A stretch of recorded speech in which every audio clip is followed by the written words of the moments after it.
Good morning students आज का हमारा चैप्टर है द गोल्ड फ्रेम और इसका जो राइटर है वो है आर के लक्ष्मण।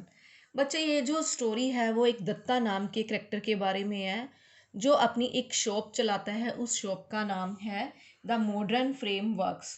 तो इस शॉप का जो दत्ता है वो मालिक है। उसका काम क्या है? शॉप जो फ्रेम्स है फोटो को फ्रेम में करने का काम वो करता है। ठीक है। वो कैसा पर्सन है? बिल्कुल साइलेंट रहने वाला पर्सन था। वह कैजुअल फ्रेंड्स का हौसला नहीं बढ़ाता था। वह क्या कैसे बैठता था? कुबड़ निकाल कर बैठता था।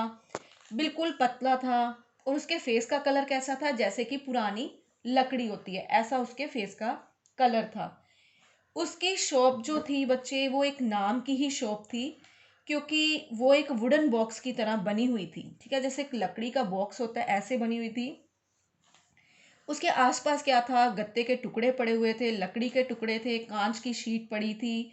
ठीक है, गम की बॉटल्स वगैरह, पेंट वगैरह जो थे वो पड़े हुए थे। इतना सामान जो आसपास में उसके बिखरा रहता था। वह हमेशा उलझन में ही रहता था। उलझन में रहने की वजह से जब वो अपना काम करने लगता तो कई बार उसे कोई चीज़ नहीं मिलती थी, तो उसे ढूंढते ढूंढते वो क्या था, अपना सब चीज़ों को बिखेर देता, जिससे क्या था, उसकी पूरी शॉप ही हिल जाती थी। कई बार क्या होता था, उसका पेंसिल का जो टुकड़ा था वो गुम हो जाता था और उसे क्या ढूंढने के लिए क्या होता, खड़े होना पड़ता था। और वो अपनी गुम हुई चीज़ों को क्या करता था, जैसे कि पेंसिल का टुकड़ा हो गया या फिर कोई और चीज़ गुम हो जाती, तो उन्हें ढूंढने के लिए वो अपनी उसे धोती को झाड़ना पड़ता था। एक दिन एक कस्टमर उसकी शॉप पर आया और उसने कहा कि वो एक फ़ोटो को फ्रेम करवाना चाहता है।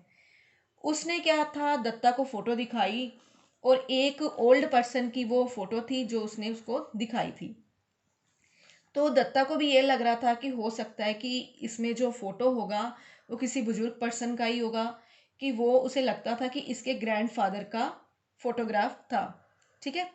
तो कस्टमर जो था वो अपने उस पर्सन की, उस ओल्ड पर्सन की जो महानता थी उसको डिस्क्राइब करने लग जाता है। उसकी कुलीनता, दयालुता के बारे में बता रहा था। दत्ता ने उसकी बात को क्या किया, बीच में ही काट दिया और पूछा कि वो कौन सा फ्रेम बनवाना चाहता है।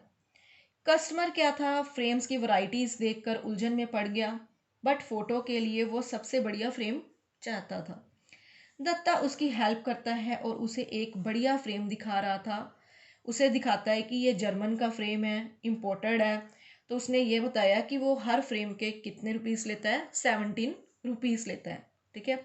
और आज से 2 वीक्स के बाद क्या है, तुम्हें ये फोटो फ्रेम जो है मिल जाएगा, कि जो पिक्चर है तुम्हारे ग्रैंडफादर की वो फ्रेम करके मिल जाएगी। 10 डेज के बाद क्या होता है, वो कस्टमर फिर आता है और पूछता है कि क्या पिक्चर रेडी थी। तो कस्टमर की एक्साइटमेंट से दत्ता को इस बात की समझ आ गई कि पिक्चर टाइम से रेडी हो जानी चाहिए। नेक्स्ट मॉर्निंग क्या होता है, दत्ता ने बड़े ही ध्यान से वो पिक्चर बाहर निकाली, फर्श के ऊपर पड़े हुए लकड़ी के फट्टे पर रख दी। उसकी पेंसिल का टुकड़ा गुम हो जाता है, जैसा कि पहले भी होता था। जब उसे मिलता नहीं था तो वो खड़ा होकर अपनी धोती को झाड़ता था। दोबारा फिर ऐसा ही होता है। तो जब उसका पेंसिल का टुकड़ा गुम हो जाता है, उसे ढूंढने के लिए उसने क्या किया, धोती को इतनी जोर से झाड़ा कि पेंट का भरा हुआ जो टिन था उस पिक्चर के ऊपर गिर जाता है और वो सारा जो टिन था खाली हो जाता है। उसने अपने पैरों के पास जो था अपना नुकसान देखा। अब वो क्या कर सकता था, उसे इतना ज़्यादा पसीना आ रहा था, इतनी ज़्यादा टेंशन हो रही थी कि वो कस्टमर को क्या जवाब देगा। लास्ट में वो होश में आया और उसने क्या किया, निराशा में उसने एक कपड़ा लिया और कपड़े के साथ इतनी जोर से पिक्चर को रब किया, रगड़ा, कि पिक्चर सारी खराब हो गई।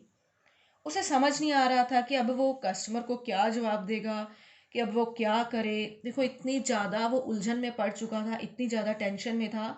लास्ट में उसने अपना लकड़ी का बॉक्स उठाया, जिसमें काफ़ी सारी पिक्चर्स पड़ी हुई थी जो बहुत टाइम से लोग लेकर ही नहीं गए थे। तो लकीली उसे एक ऐसी पिक्चर मिल गई जिसके बारे में दत्ता ने सोचा कि वो एक रिस्क ले सकता था। उसने खराब पिक्चर्स को किसी और पिक्चर के साथ बदलने की प्लानिंग बनाई। वो अपनी अचीवमेंट से इतना खुश था कि वो भूल गया था कि वो एक बहुत ही ज़्यादा बड़ा खतरा मोल ले रहा था, जो शायद ही कोई फ्रेम बनाने वाले ने लिया हो। उसने क्या किया, अपने आप जो था को हर तरह के हालात का सामना करने के लिए मानसिक तौर पर पूरी तरह से रेडी कर लिया था। कि उसे ये था कि वो चैलेंज करेगा कस्टमर के साथ, कि उसने इस तरह से अपने आप को रेडी किया। कस्टमर अपने दिए हुए टाइम पर आ गया था और वो पिक्चर के बारे में पूछता है। दत्ता की हार्ट बीट बहुत तेज हो जाती है। उसने पिक्चर खोली और कस्टमर को दिखाई। कस्टमर बड़ा खुश हो गया था पिक्चर को देखकर। अचानक उसने पूछा कि ये तूने क्या कर दिया।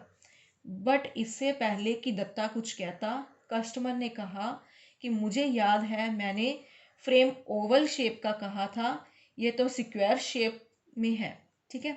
तो दत्ता ने, मतलब कि उसे ये लगा था शायद उसको मेरी चालाकी का पता लग गया कि जो मैंने ट्रिक खेली थी तो उसके बारे में मालूम हो गया। इससे क्या था, जब उसने उसको यही कंप्लेंट की कि मैंने तो ओवल शेप में मांगा था, तो दत्ता ने इससे चैन की सांस ली।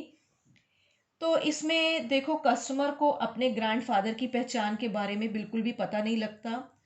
उसे सिर्फ फ्रेम की टेंशन लगी हुई थी कि मैंने जो शेप कही थी वो तो आपने बनाई नहीं है। तो स्टूडेंट्स, आज की ये स्टोरी यहीं पर ख़त्म होती है। देखो इसमें दत्ता ने कैसे अपनी ट्रिक का यूज़ किया और कस्टमर को भी पता नहीं चलने दिया। स्टूडेंट्स, आई होप कि आपको ये स्टोरी अच्छे से समझ में आ गई है। Thank you students.